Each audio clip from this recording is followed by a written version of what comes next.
Impact of the IRCC strike, the latest express entry draw, the season of postgraduate work permit applications because the international students are graduating, and of course the PNP draws. All of this is what we will cover in today's video. Welcome to the channel. My name is Kubeir. I'm a CICC licensed immigration consultant. This channel is all about Canadian immigration news, updates, things you should do, things you should not with your application, of course. Back to another Saturday, beautiful Saturday, very rainy, very gloomy, time for chais and pakoda kind of thing, but very nice. Another Saturday means another episode of Canadian Immigration Weekly Roundup. As I said, we will be giving you updates on all those factors, so I think we're gonna get it started. Quote of the week. I love the quote of the week. I know a lot of you may not, but bear with me on this one. Life is like a camera. Focus on the good times, develop from the negatives, and if things don't work out, hey, take another shot, right?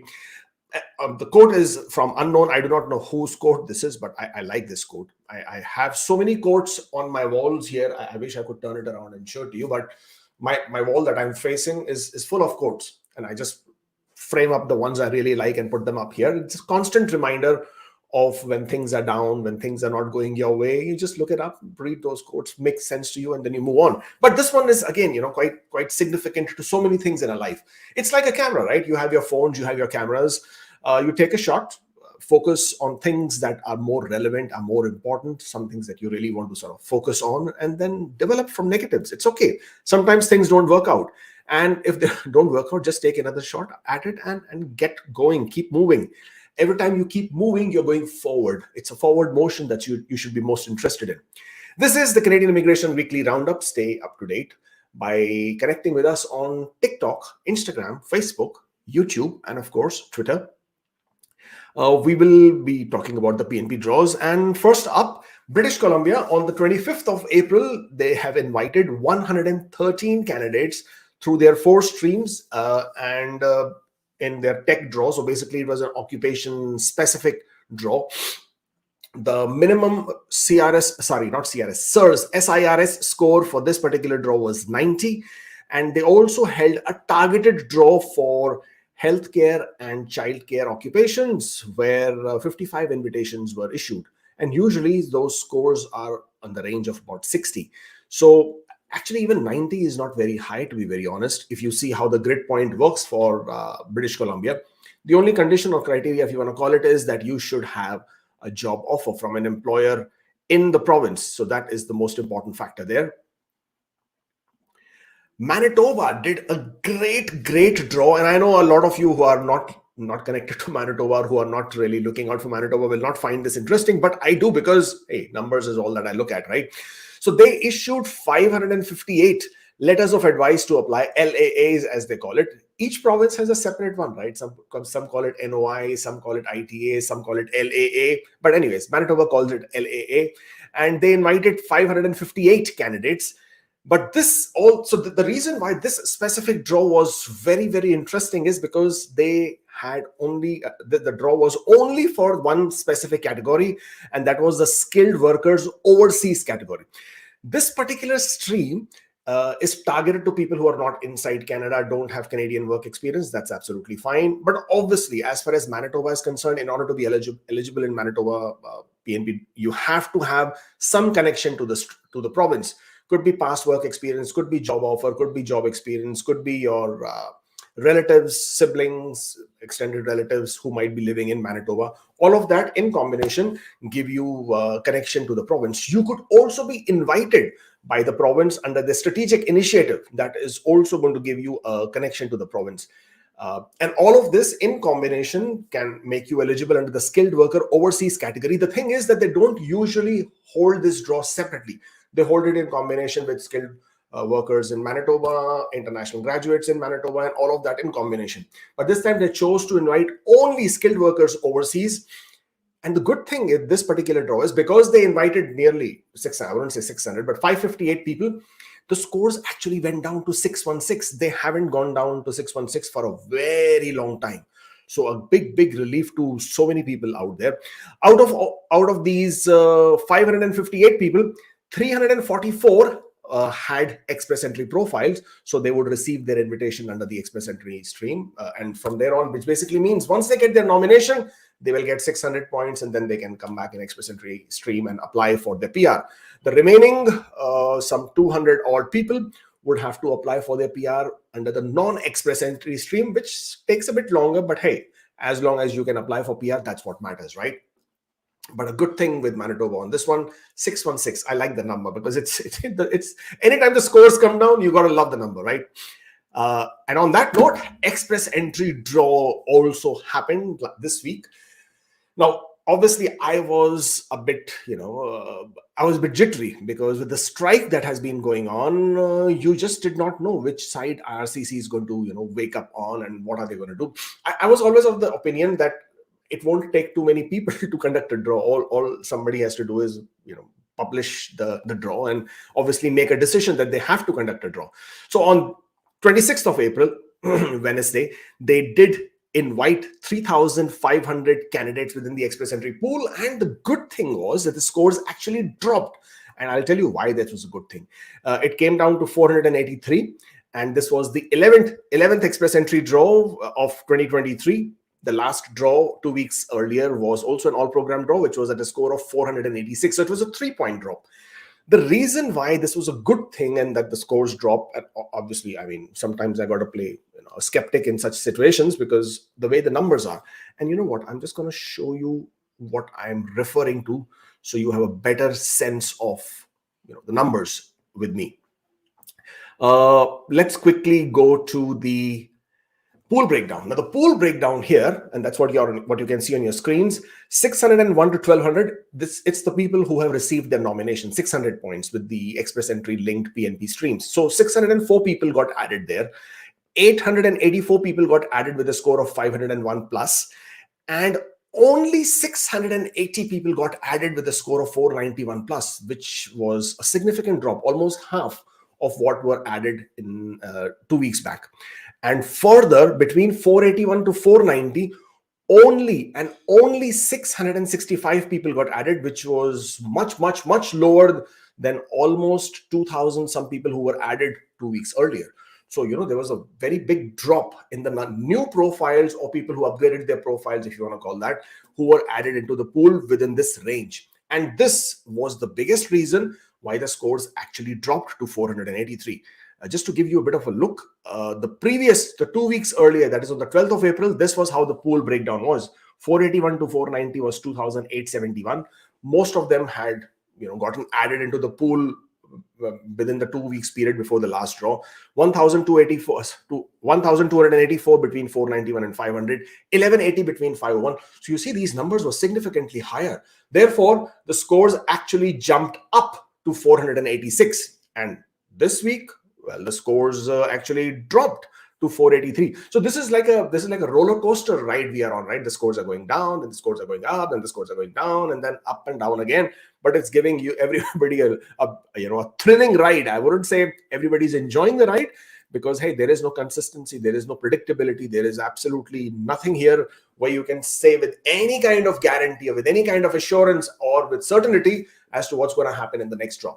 But this is what also keeps it exciting. And we're always looking forward to what the next one is going to look like.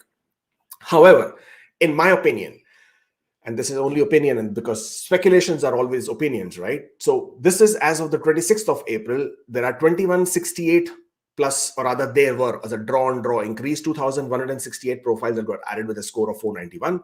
As of right now, there are 1,669 profiles remaining in the express entry pool with a score of 481 plus. So you have almost 1,700 people who are still waiting with 481 plus.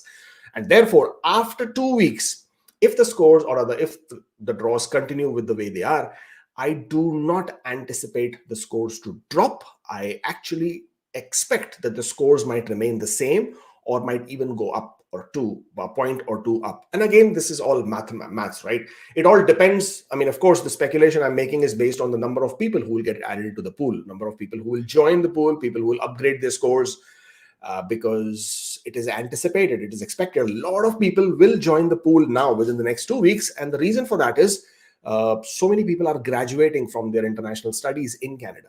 So a lot of people in the month of April would be getting their completion letters, would be getting their transcripts, and therefore they would be able to now get the additional 15 points or 30 points based on what they completed in Canada.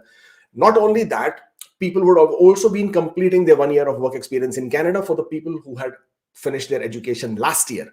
So those people would now also be completing their 1 year work experience in Canada, and hence their scores are also going up. So usually these are the periods of year where, this time now in April, again, you will see it in August, September, where the spikes are slightly more than less. And again, in January as well, or December, Jan. That's the period of time when you see most people graduating, most people completing their 1 year of work experience after having completed their education. So expectations, right? We'll have to see what the numbers look like once we get to the other side of the draw after 2 weeks. Future trends, expected ITAs, the ITAs that have already been issued this year in 2023 are 44,559. Average invitations to be issued in 2023, in my opinion, are about roughly 80,000. Candidates in the express entry pool as of right now are 230,000 people, or 230,000 profiles. There are quotas for 2023. We expect 80 to 880 people to be invited in express entry under the federal high skill, and about roughly 35,000 under the PNPs, which are linked to the express entry. The number of draws that I anticipate for this year as we move forward, about 14 to 15 draws, and Bill C-19, the category-based draws, will be implemented later this year, as per Sean Fraser. Second half of the year is what he said. We just don't know when that would be. Coming back to our presentation and moving along, and of course, we got to talk about why did the number of people not get added, or why was a drop in the number of people? Well, one school of thought is that with the ongoing strikes, a lot of people did not decline their ITAs that they normally would, because so many people decline the ITAs because they're misled, they're misguided. Sometimes they just do not understand it better. Sometimes they're too scared. Sometimes they're too anxious.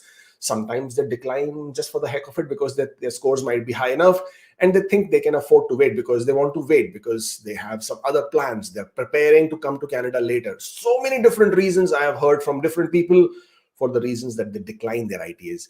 So with the ongoing strike, people were quite concerned maybe that the draws may not happen, or there might be a pause in the draws, and therefore they were too worried to decline the ITA. Maybe one school of thought is that.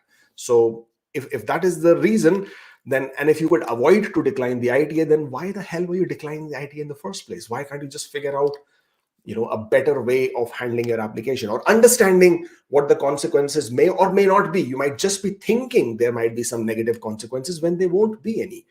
So the idea is just to be more informed rather to be more stressed by listening to too many people who may not know it better. Okay, one way of doing that is to consult with a experienced practitioner. Yeah. Other news, we have plenty of that to talk about. First one is the strike, PSAC, Public Service Alliance of Canada, ongoing strike. This strike comprises of more than 155,000 federal workers. It's the largest federal strike in the Canadian history over the last 40 years or so, actually longer now. And this is still ongoing. It started midnight of 19th of April. Today is the 29th of April. So we are already 10 days into the strike. Bear in mind, it has already impacted a lot of departments. It continues to impact a lot of departments. And at this point of time, there is no deal.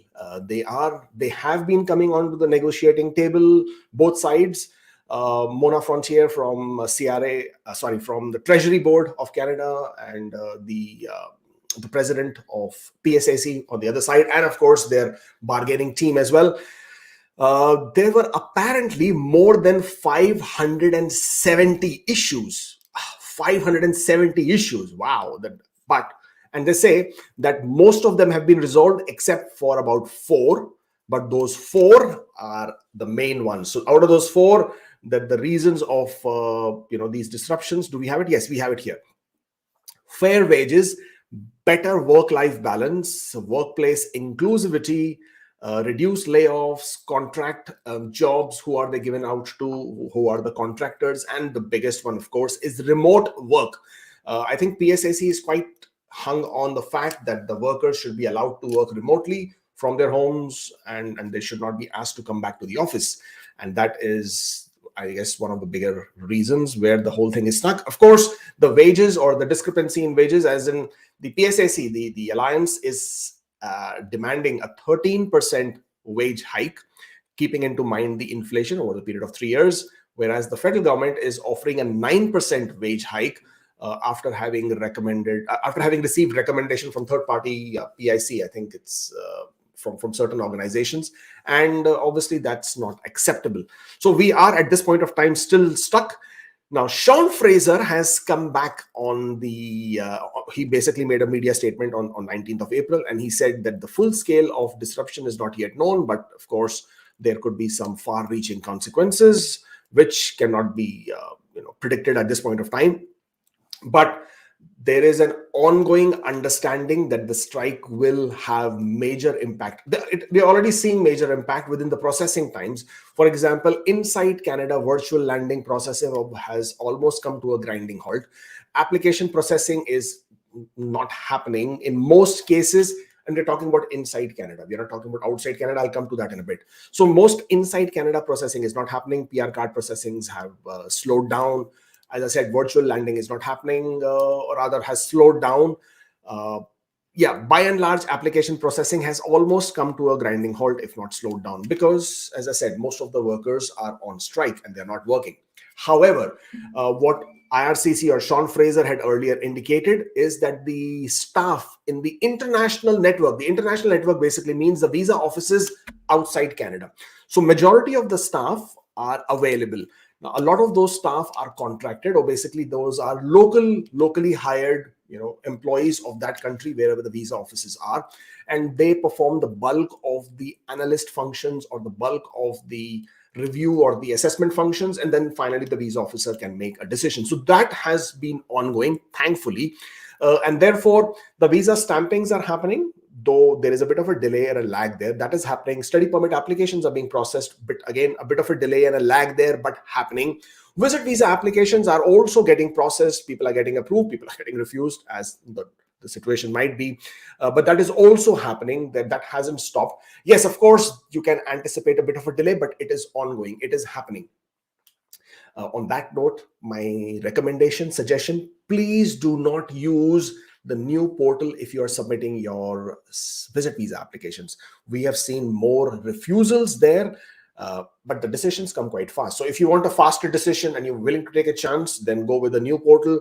But if you want to rather have a more thorough and a better assessed decision on your application, but are willing to wait, you're not worried about the delays and all, then go with the old portal or the GC key. We have seen drastic differences in both the portals in terms of the application handling and processing. So bear that in mind when you're submitting your application. But just as far as the processing note is concerned, these are ongoing and they are happening.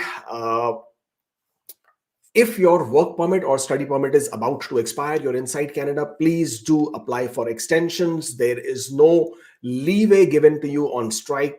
Because of the strike, even if you're submitting a PR application, there is no leeway being given to you that just because there is a strike, you will be given more time. There is no additional time being given to anybody for anything except for biometrics. So if you have been given a biometrics request, you are inside Canada, you have been given a 30 days allowance. So first, initially, you had 30 days to complete your biometrics. Now you have 60 days from the date of the biometrics letter being issued to you. You have 60 days to complete your biometric request.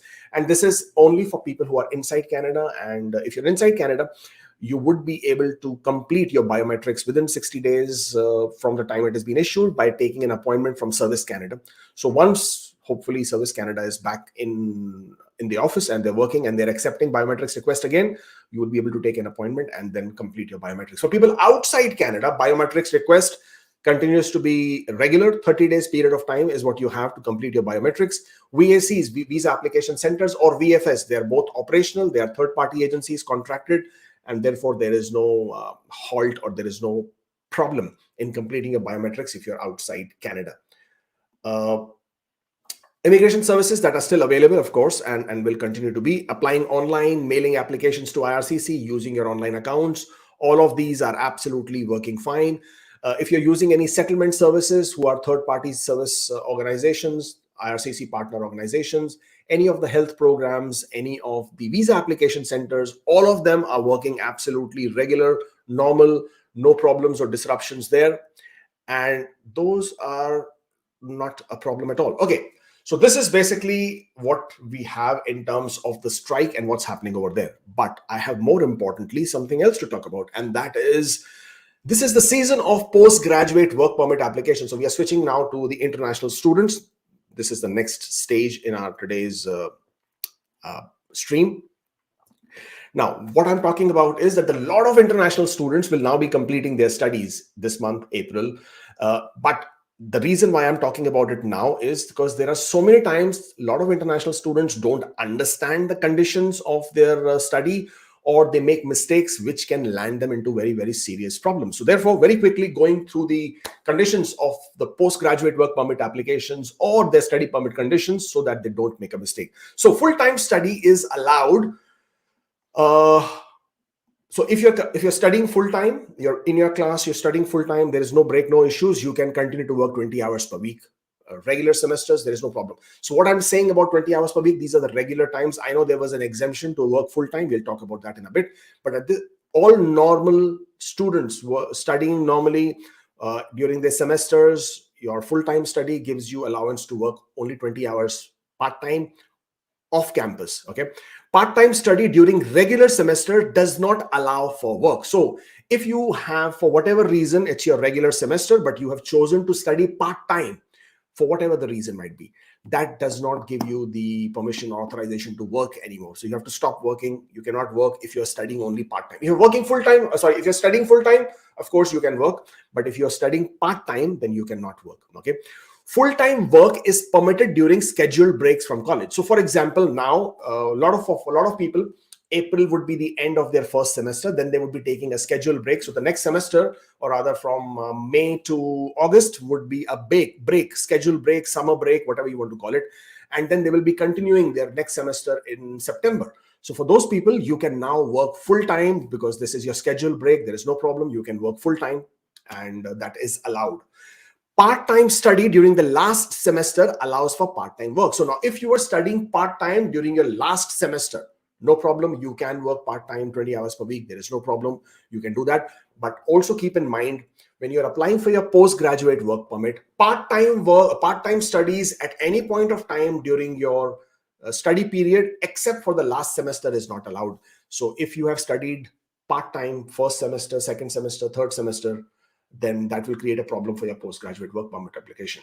Only your final semester, that's when you're allowed to study part-time if you have to, because let's say you were having some issues with your studies, you're not coping up, whatever might be the issue, but only the last semester you're allowed to study part-time to be eligible for your postgraduate work permit. Okay.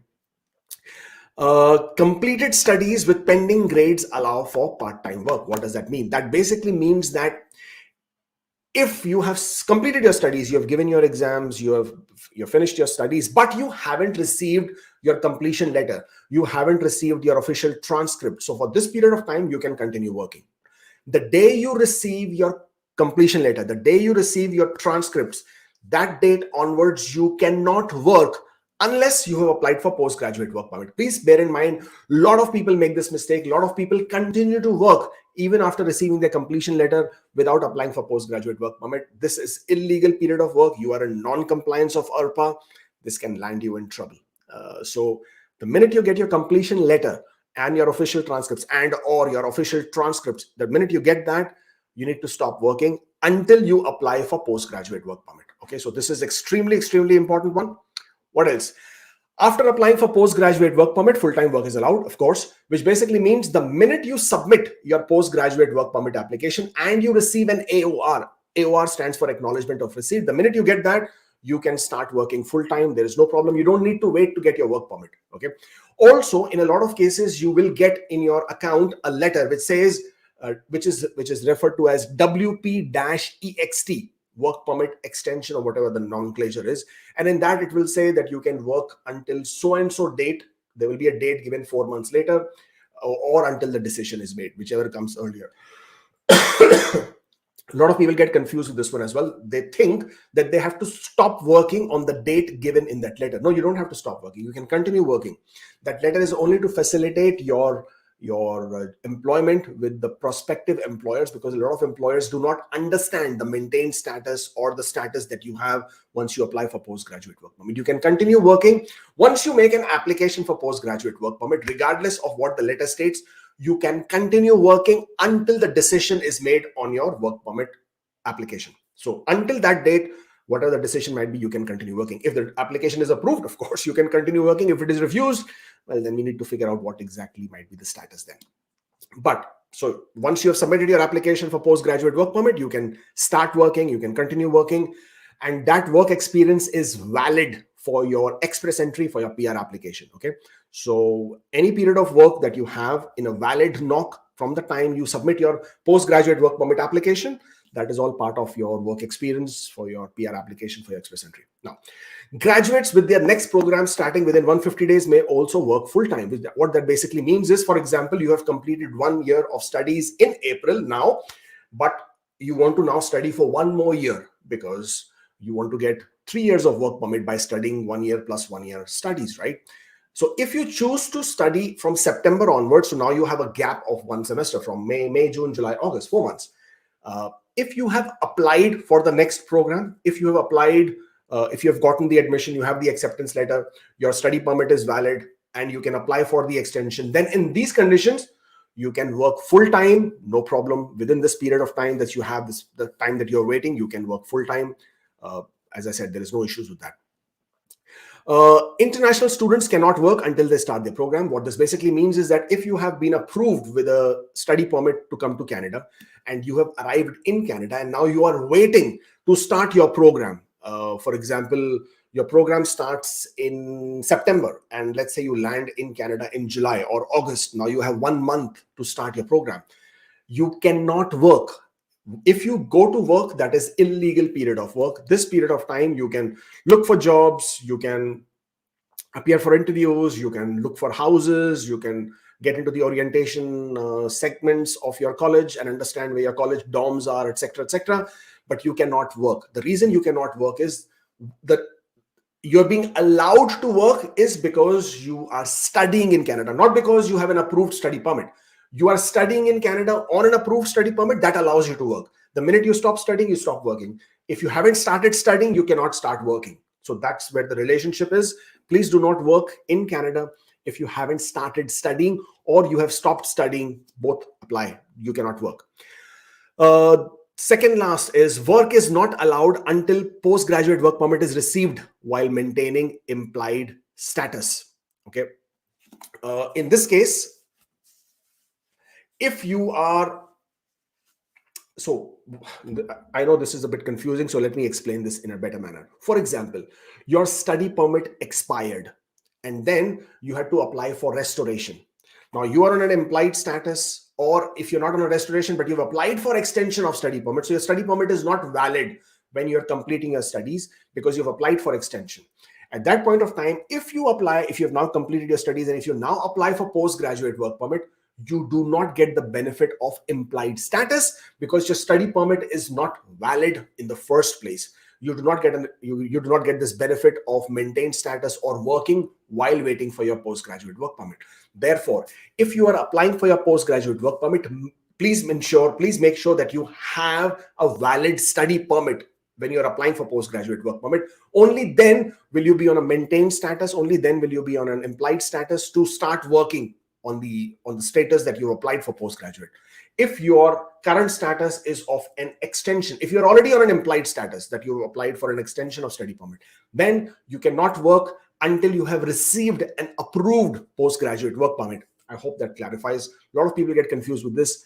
As I said, if you're already on an implied status, you cannot get another implied status. So therefore, you cannot work until you get your postgraduate work permit. Now, some students who submitted their study permit or study permit extensions before the 7th of October and they were finally approved, those students can work full-time during their, whenever they were allowed to work part-time, they can now work full-time. So that policy continues until the 31st of December this year. and therefore there is no issues with that. So for all 20 hours, substitute with full time of work experience, you can continue working there. I hope this helps. I hope this clarifies. I know there are a lot of doubts around this. I've also posted in the description box the link for the study permit, or rather what you can and cannot do and how you can work during your study permit allowances or postgraduate work permit allowances. So take a look at that as well, so that you have better clarity and you are not on the wrong side of the law, which can then have far-reaching consequences. Okay. Right, so that's basically it that I had for today's weekly roundup.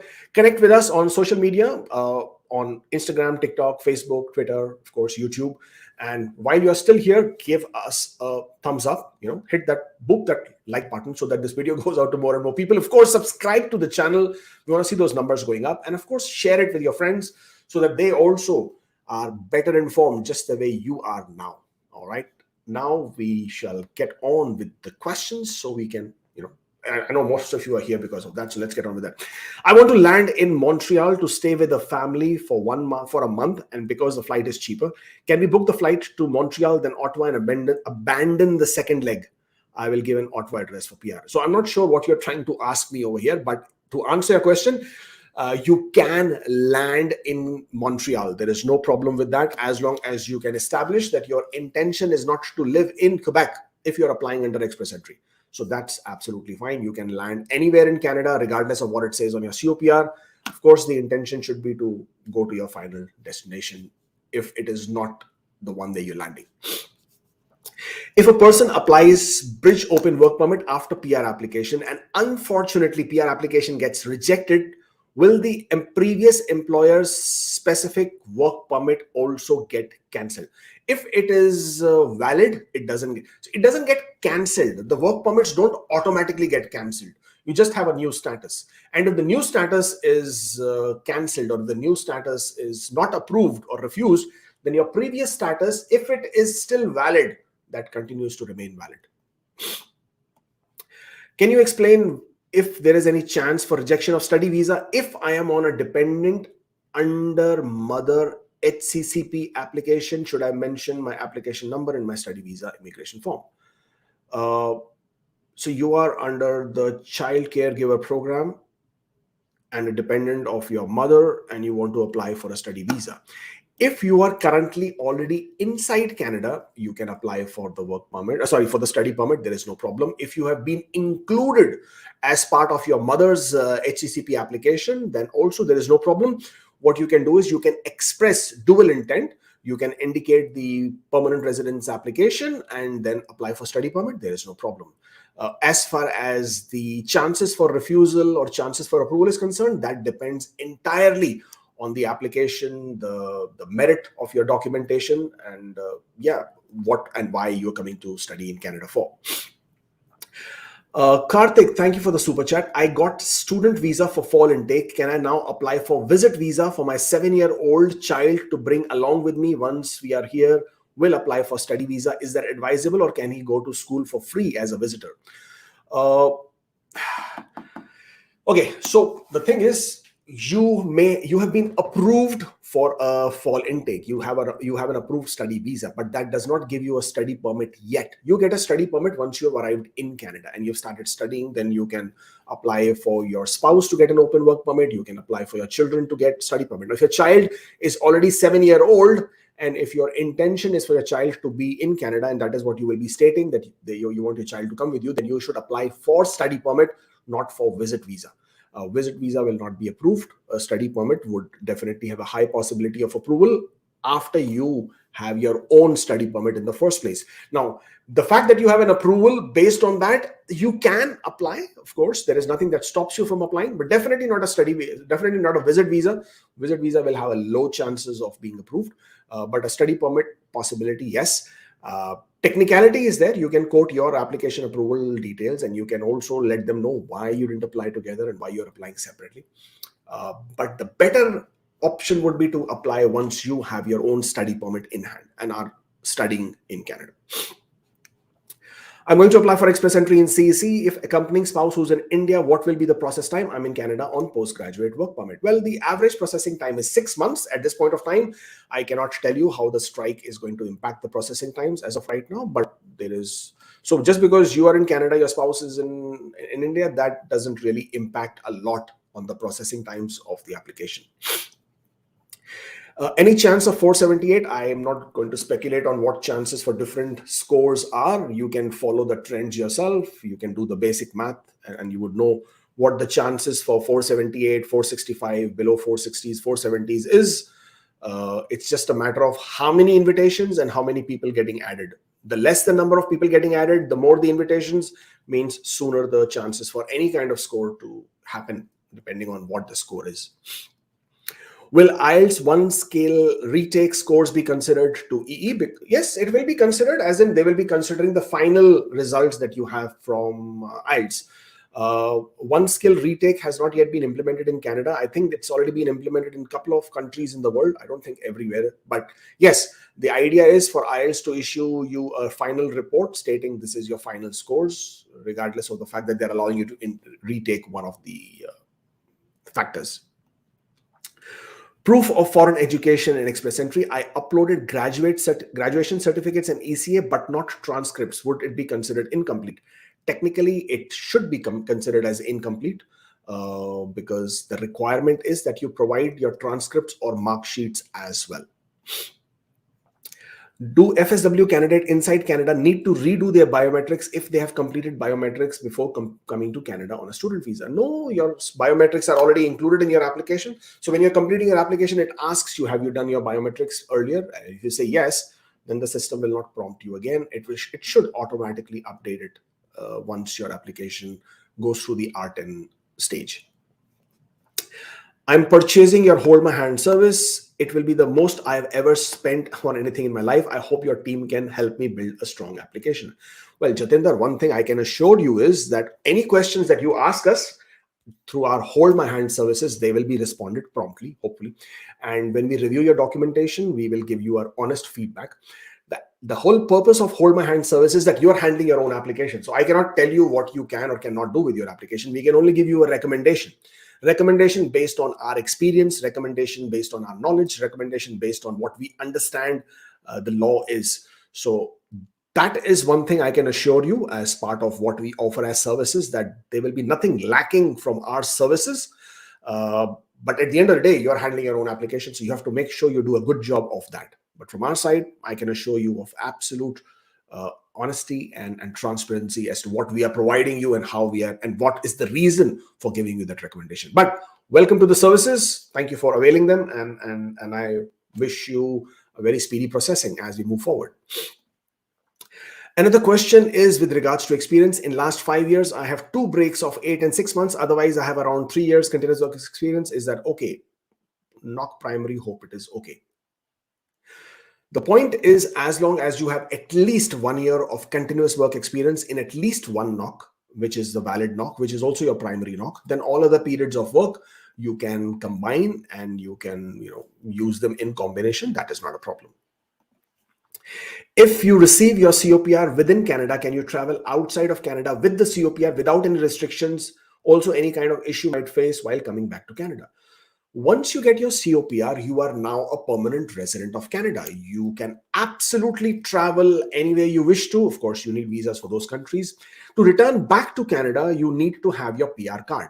So once you receive your PR card, you can obviously come back to Canada. You can travel back to Canada without any problem. If you don't have your PR card, then you will need to apply for PRTD, Permanent Resident Travel Document. That is provided if you are from a visa required country, because your COPR is not a travel document. It doesn't allow you to travel from the departing country. They do not. So the departing countries, immigration authorities, airlines, staff do not acknowledge the COPR as the authority to travel. The COPR establishes that you are a permanent resident, but because it's a piece of paper, at the end of the day, the authorities do not have much reliance on it. Once you arrive in Canada, you can establish yourself to be a permanent resident. You don't need a PR card. If you have a US visa, you can drive across the border in a private vehicle. Again, you can come through without the requirement of a PR card, without the requirement of a visa, if you have your COPR in hand. So To answer your question, yes, you can travel outside Canada with your COPR, no problem. There is no exit immigration anyways. But to return back to Canada, either you will need your PR card or you will need a PRTD if you are from a visa required country, and then you should be fine. When will Bill C-19 draws start? Has IRCC defined the demanding groups? IRCC is currently on strike. They are not defining anything at this point of time. Bill C-19 is anticipated towards the second half of the year, as stated by Mr. Sean Fraser. Let me see if I can pick up that file and show you that file. Hold on. I keep losing that file, so I want to see if I can find it. Of the day, एक final not this one. Hold on. I have so many of these files stored here. Sometimes I just can't find the right one. I think it's this one. Hold on. When it comes to the mandate letter commitments that I have, there's two very specific projects that we're doing some policy work on now. We don't have an announcement in the next few weeks because we have a lot of work left to do to develop these programs.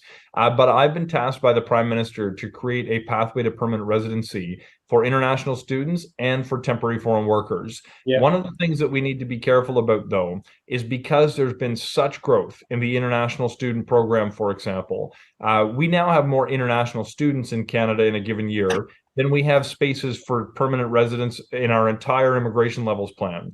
So it won't be the case that every single person who comes here temporarily will have an opportunity for a TR to PR like we did during the pandemic. But we're working now to develop a tool to figure out how we can identify those students or temporary workers who are likely to qualify for permanent residency. This will also require us to consider a re-examination of how we determine who will be admitted on a temporary basis in the first place, because we keep running into this scenario where someone's told, you can't come to Canada because we don't believe you're likely to go home, when in fact we're working to create a pathway to permanent residency for some of the world's best and brightest students and talented workers that we want to convert to permanent residency. So the work is underway. It's actually the subject of our strategic immigration review, which is going on right now with sessions right across Canada to help take feedback from communities and for people who practice immigration law or as consultants or stakeholders in the business community to understand how we can develop the right tool. Although I know there's a lot of people who are anxious to see a new pathway immediately, it's more important to me that we establish a new pathway that will stand the test of time, because once we make a change to create a pathway for temporary residents like students and workers, I want this to be in place on a permanent basis going forward. There you go. So this was recorded sometime in the month of March, I think late in the month of March. And so Bill C-19 implementation somewhere second half of the year, later half of the year. Let's see when that happens. My express entry profile became ineligible after I accepted Ontario nomination. No idea why. IRCC is on strike. What do I do to retain? What should I do to retain that Ontario nomination? An express entry profile does not become ineligible by itself for no reason whatsoever. There is 100% a reason. It could be you have changed your NOC code and you did not make a corresponding change in the work history. It could be because your IELTS expired, your WES has expired, your work experience has expired as in within the last 10 years period, or any of those, or your birthday has happened and you have now 1 point less in your age and therefore you are no longer meeting your 67 points under the federal skilled worker. So it could be any of these reasons. You don't need IRCC to reclaim your nomination. What you need to do is you need to create a new express entry profile, and then you need to reach out to Ontario. You need to inform them that your previous express entry profile, it has become ineligible. You can share with them the letter that you have received that shows that your profile is ineligible, and then request Ontario to give you the nomination on the new profile, and they will do it. They have always done it. I don't have an issue. I mean, so many of our clients, so many issues we've seen, but never that Ontario doesn't give it. So Ontario will give you the nomination and you will be able to move on with that. Is there any extra documents to be submitted for dual intent? No, there is no extra documents. You just need to establish your dual intent. You will be saying that I have applied for permanent residence. I do wish to come to Canada as a permanent resident, but while I'm waiting for my PR application, I would like to apply for a temporary residence visa, which is a study permit, and I will comply with the conditions of the study permit. And these are the reasons which establish that I have a reason enough to return back to my home country under the temporary residence. So that's how would you go about it. CRS is 481, been in the pool for 2+ years. Scores will go down by 5 points again. Do you suggest TEF? Any idea if getting CLB 7 is possible for a French beginner? Well, yeah, I mean, it's a difficult one. I can't really say what you should or shouldn't do. The recommendation always is to stay ahead of the curve. And in this case, if the scores are not dropping, then you may as well get ahead of the scores. So studying French is definitely an advantage, something definitely you should. I mean, I've been advocating for French, I don't know since how long, and I've been telling people, please do French, please complete French. But I know when the scores drop, people get very excited, people get very motivated and think that the scores will actually drop back. And then IRCC being the way they are, they play a different game altogether. And that's why the scores are up again. And the mathematics does not suggest the scores dropping. The math suggests that the scores will go up, for that matter. And but then IRCC has different plans. Mathematics can suggest whatever, the logic can suggest whatever, and then IRCC wakes up one day and says, okay, let's conduct a draw for 6,000, 7,000 people, and then the whole thing is totally different. So I can't tell you what the scores are going to look like, but what I can tell you is from your side, you shouldn't give up, in the sense like you already are at 481. You should try and stay ahead of the curve. And for a beginner, achieving CLB 7 is 100% possible. There are so many people who have done it already. It just needs a lot of resilience, perseverance, effort, of course, and time and money in some cases as well. My 2-year work experience completes on the 7th of July. Will my scores get automatically increased on the 7th of May? Not on 7th of May. It will get updated the minute month of May starts. And if you get invited, you don't need to do anything manually in your Express Entry profile. Once you get invited, you can continue with your application and submit only after you have completed your actual period of work for which you're claiming points for. Study visa processing time, you can check the IRCC website on the applicable processing times from the country that you're applying for. Study permit, principal applicant plus accompanying spouse via STS must be 14K, or should it be 10K plus 4K other POF? If you're applying under STS, it will be 14,000 GIC if you're being accompanied with your spouse. I have PCC from Bangalore. If I move to my home state after 2 months in Gujarat, can I use the same 3 months old PCC, or do I need to get a new one from the local RPO? Indian PCC issued by Passport Seva Kendra is valid throughout the country. You can change multiple cities, multiple homes, addresses. It's not a problem. Same PCC is valid for 6 months from the date of issue. There is no problem with that. After 2 years, scores get increased, or I have to manually update? No, you don't have to manually update anything. The scores are automatically updated once you complete that period of work. Sorry, Mohammed, there is no question there. Same thing, Harman, there is no question here. I'm sorry about that. I have a postgraduate work permit. I'm going back to school for my PhD. Can I work full-time and still study full-time? Can I work full-time and study full-time? No, you can't. If you're studying full-time, then you can only work part-time. So, but you can work full-time in the gap period that you may have before you start your next program. Once you start your next program, you are back to working part-time, unless you applied for your extension of study permit before 7th of October. Then you can work full-time and study full-time. I know it can get very, very tricky, right? Okay.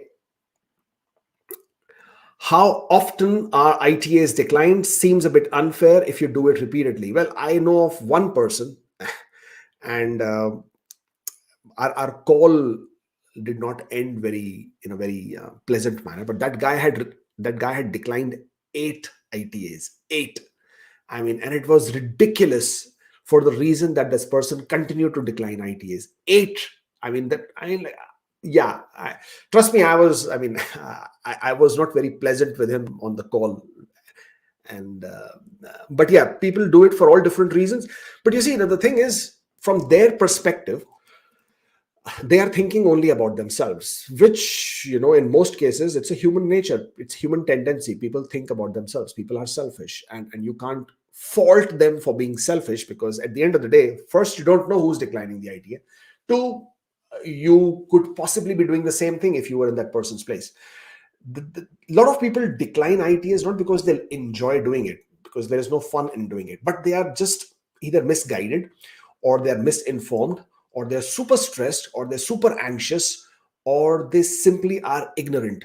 Whatever the reasons might be, they are not doing it to cause somebody else a harm. They're not doing it because they want to, they want to take somebody else's chance away. They're not doing it because of that. That's just simply, it's their own issues within their own applications that is making them do that. And it's sometimes I feel bad for that individual as well, because it's not that they want to decline the ITA, because getting an ITA is by itself such a valuable thing. But for some people who are on the higher side of scores, like if you're in a 520, 530, 540 kind of a score, somehow you think you are invincible in express entry, right? You think you have a score which is going to face all the test of time, and therefore this person has been declining ITAs since I think it was since November or December kind of a thing. And I know for a fact he declined 8 ITAs. But as I said, it's different for different people. Different people do it for different reasons. And so my suggestion to anybody who's thinking of declining an ITA is just that consult with a qualified practitioner before you do that. Sometimes there may not be another ITA, because whatever the reason might be, let's say Bill C-19 can get implemented. Maybe your job, your category, your occupation will not be included for whatever the reason might be, or is not included. What are you going to do then? Or IRCC would come up with a total different policy change altogether. And then what are you going to do then? So don't decline your ITA in a huff or a puff. Just wait it out. Understand what the consequences are. Of course, if you have made a critical error in your application, by all means do decline an ITA, because if you will continue with the application, then your application will be refused, and of course you will lose money. So you have definitely the reason to decline an ITA. That's the reason you have the option to decline an ITA. That's the reason it's there. Otherwise there wouldn't be one, right? So IRCC is giving you that option only for the reason because they understand people make mistakes. They understand some circumstances change. They understand certain things change, and for that you should decline your ITA. But if you are misguided, if you are assuming the worst, if you are misinformed, then yeah, it's better you get more informed rather than declining an ITA. But yeah, people do it, and that's something that happens all the time. Can't track application. What stages pre and post biometric from India are usually over for FSW through EE?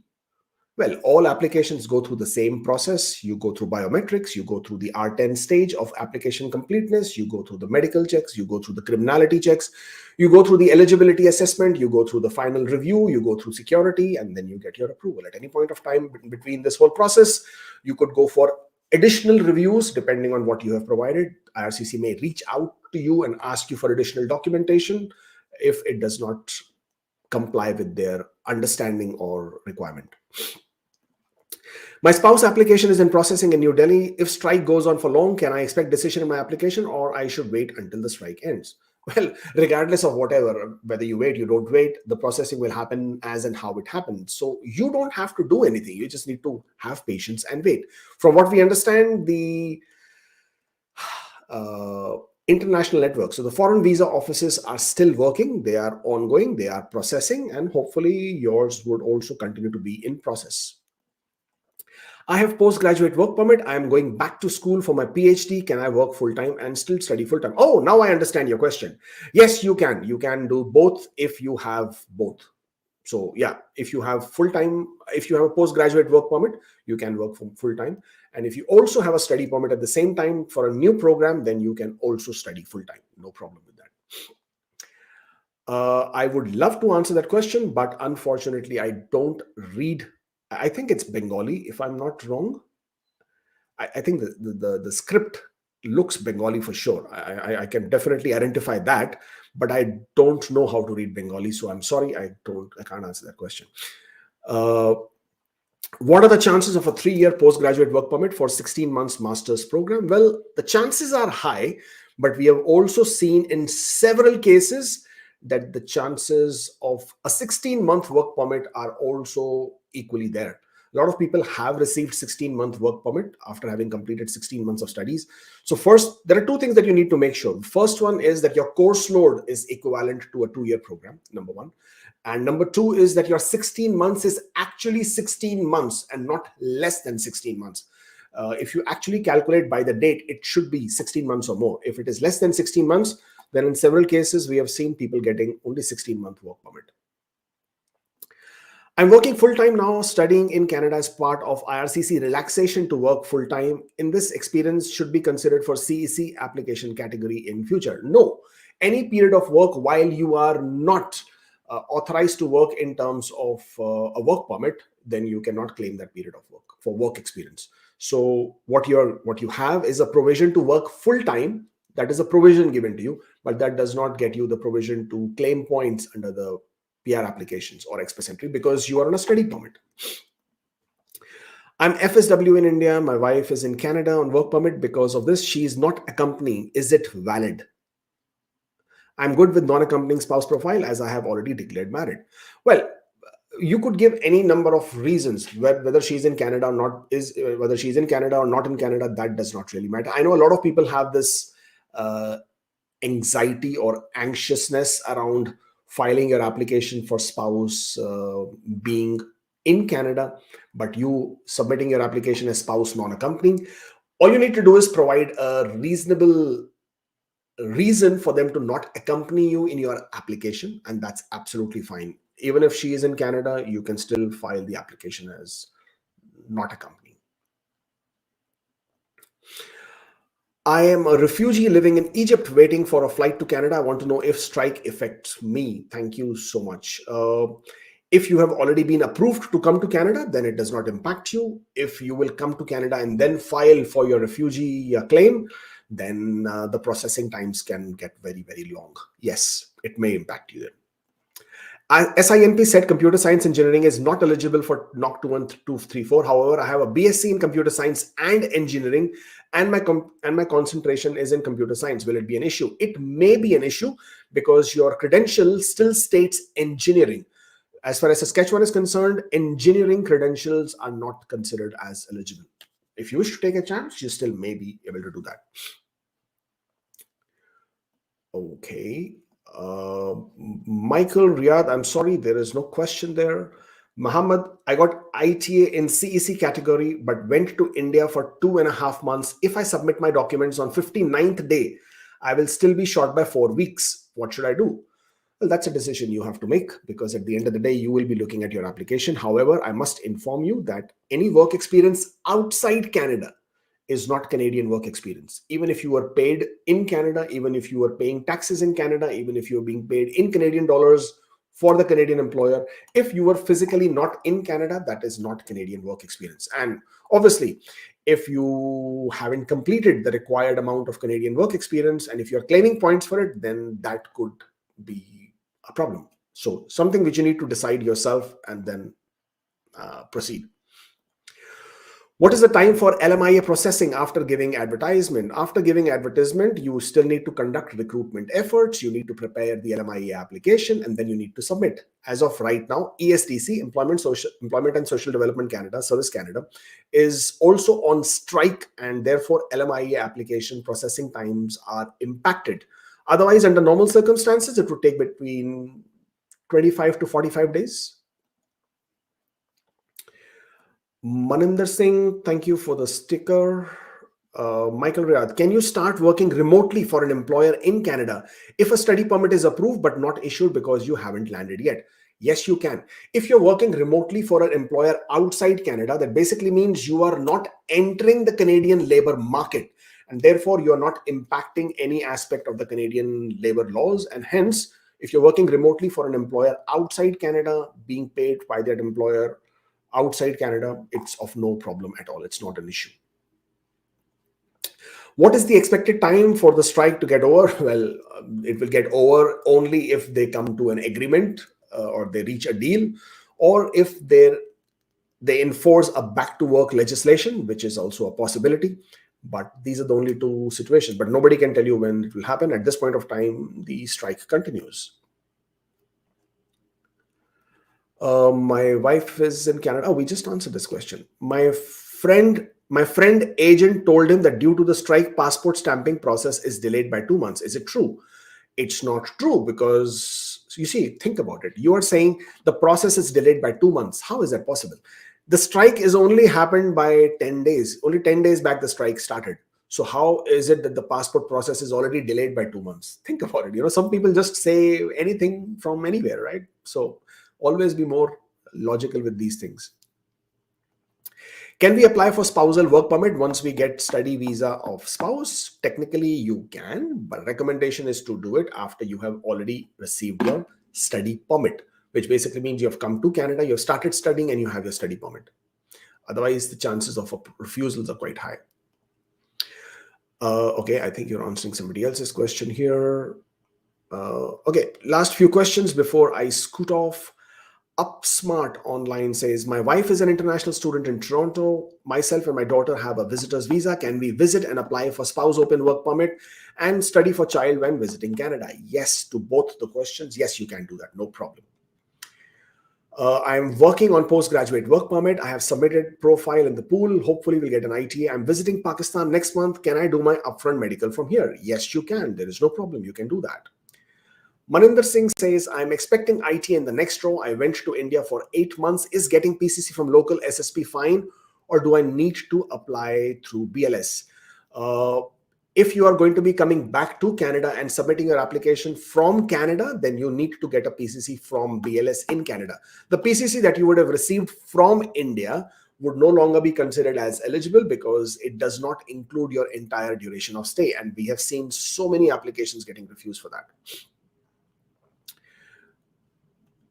Last couple of questions. Michael says, my employer is in Canada, but I'm outside. So technically, I don't have work authorization, but I have not landed yet. My employer is in Canada, but so you're asking me, if you are outside Canada, can you work for a Canadian employer while you have a study permit? Yes, absolutely fine. There is no problem because you still haven't entered Canada. That is absolutely acceptable. There is no problem at all. My passport stamping is not initiated, is expected in May. Now the agent is telling me that the passport stamping will be done in month of July. That is untrue. That is incorrect. That is false. That is a lie because there is nothing that has been established that there is going to be a specific delay in the processing. You get an approval, you submit your passport. That's what you need to do. If you don't submit it on time, then that will be a problem. I'm waiting for my visa stamping email. My background has been changed from in process to not applicable. What NA stands from? I am from FSW pool. Well, anything that you see on your GC key is not a real-time information about the status of your application. The problem with the GC key that you see, not applicable, applicable, in process, not in process, all of that are very fixed statuses. And regardless of what IRCC is doing on the back end, they do not have many options to choose to reflect the correct status in your application. So they could be doing something entirely different, but system could be reflecting completely different of what you see. You can always also log into your PR tracker and see if you get more information there. And I can understand that it can get very, very frustrating waiting for the process. But the suggestion is to have patience and let the processing happen, because the more you get into what does this not applicable mean, what does this because nobody has the answer to that question, I'll tell you that. And we all have assumptions, we all have speculations, and you can only listen to whoever you want to hear and then probably get into more anxious stages. So just have patience. Your application will be processed when it's time to happen. अगली debate कब रख रहे हो? कब? आप debate तो नहीं रखेंगे, अब हम सिर्फ हम बात करेंगे. अगर आप आइए तो कल आइए, कल बात करेंगे, कल हम बताएंगे हमारा क्या क्या ख्यालात हैं कनाडा में लाइफ के बारे में. सोच रहे हैं कॉफी विद कुबेर करेंगे कल सुबह 10:30 बजे, बट उसकी इत्तला हम आपको कल देंगे, ठीक है? And by that, what I'm trying to say is that I do intend to have another live stream tomorrow, but tomorrow's live stream will more to do because we had. So we had a debate last week on Sunday, and that was about the lifestyle, about quality of life, about the expenses, whether you should come to Canada, whether you shouldn't come to Canada, etc., etc. That debate went on for 2 hours. There were nearly 7, 8 different people who had different experiences, who were sharing different things. And there are so many things out of it, but the debate continues. People are still confused. Should you come to Canada? Shouldn't you come to Canada? Is Canada for you? If you're making good money back in home country, should you still look to come to Canada? Will it make sense? Will it reap rewards in the long time? So I will talk about all of that tomorrow. My opinion, not to sort of say somebody else is right or somebody else is wrong, because there is never ever going to be the right answer, because something of this sort, this kind of an opinion is opinion. It is personal. It varies from one person to another person. What applies to you may not apply to me. What applies to me may not apply to you. And therefore, this is something which is going to remain very, very individual. Thank you so much, everybody, for joining in today. It was lovely catching up once again. We shall do it again next week. But in the meantime, if you're here around tomorrow, we will talk about, is Canada really worth it or not? I'll give you my opinion. All right. Stay safe, take care, and I will see you tomorrow.